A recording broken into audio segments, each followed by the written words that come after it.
May I come in, sir? Come in.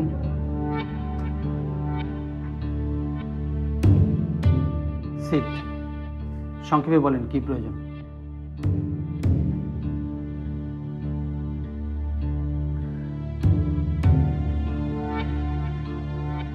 Sir আমি আফজাল। হ্যাঁ হ্যাঁ জানি, আফজাল সিদ্দিক। এই ব্যাংকে অনেকদিন যাবৎ কাজ করছেন, 3 বার বেস্ট এমপ্লয়ি অ্যাওয়ার্ড জিতেছেন। রিসেন্টলি ব্যাংক লোন অ্যাপ্রুভাল নিয়ে একটা ঝামেলায় পড়েছিলেন। আপনার লোন প্রসেস আটকে যাওয়ার সাথে সাথে আপনি আমাদের HR পলাশের বিরুদ্ধে অভিযোগ করেছেন। আপনার অভিযোগের ভিত্তিতে পলাশকে চাকরিচ্যুত করা হয়। আমি কি ঠিক বলেছি? জি স্যার। সো এবার কাজের কথায় আসে। স্যার আমি আসলে ওই পলাশ সাহেবের চাকরিটা ফেরানোর জন্য রিকোয়েস্ট করতে এসেছি। রিয়েলি? অবশ্য আপনার কথার উপর ভিত্তি করে আমি কোনো কাজ করব না। যদিও একজন অভিযোগকারী তার নিজের অভিযোগ নিজেই তুলে নিতে যাচ্ছে, ব্যাপারটা ইন্টারেস্টিং।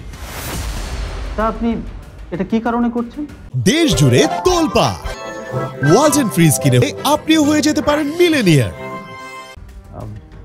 স্যার আসলে আমি স্যার মিথ্যা অভিযোগ করেছিলাম। হোয়াট? স্যার আসলে ওই পলাশ সাহেব আমার লোনের ডকুমেন্টে একটা ভুল ধরেছিলেন, আর তাই আমার লোনটা আটকে যায়। আমি রাগ হয়ে পলাশ সাহেবের বিরুদ্ধে মিথ্যে অভিযোগ করেছিলাম। আপনার বাবা তখন চেয়ারম্যান ছিলেন, আর আপনার বাবা আমাকে খুব পছন্দ করতেন, বিশ্বাস করতেন, আর আমি সেই বিশ্বাসের সুযোগ নিয়ে পলাশ সাহেবকে সাহায্য করতে চেয়েছি। আমি আসলে বুঝতে পারিনি স্যার যে ব্যাপারটা এত দূর গড়াবে। আমি স্যার আমার ভুলটা বুঝতে পেরেছি, তাই আমি চাই পলাশ সাহেব যাতে চাকরিটা ফিরে পায়। আর আজকের মধ্যে যদি ওনার রিজয়নিং লেটারটা যদি ইস্যু করা যায় তাহলে খুব ভালো হয়। আপনি জানেন তো, একজনের চাকরি চলে যাওয়া শুধুমাত্র তার ব্যক্তিগত ব্যাপার না, তার পরিবার, আত্মসম্মান, ভবিষ্যৎ সব কিছু তার সাথে জড়িয়ে থাকে। জি জানি স্যার। আপনার মিথ্যার কারণে একজন নির্দোষ মানুষ শাস্তি পেল, আপনি ভাবেননি তখন?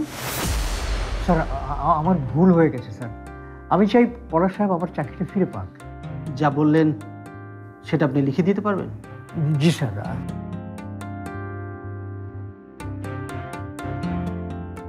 এখানে আমি সবকিছু লিখে এনেছি।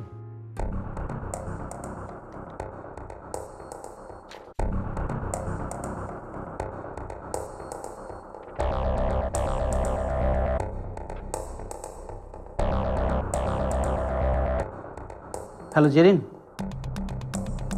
আমার রুমে এই মুহূর্তে আপনি 2টা চিঠি টাইপ করে নিয়ে আসেন। একটা রিজয়নিং লেটার, আরেকটা টার্মিনেশন লেটার। ওকে স্যার পলাশ সাহেব তার চাকরিটা ফিরে পাচ্ছেন তো? হ্যাঁ, আমি কোনো কাজ কালকের জন্য ফেলে রাখি।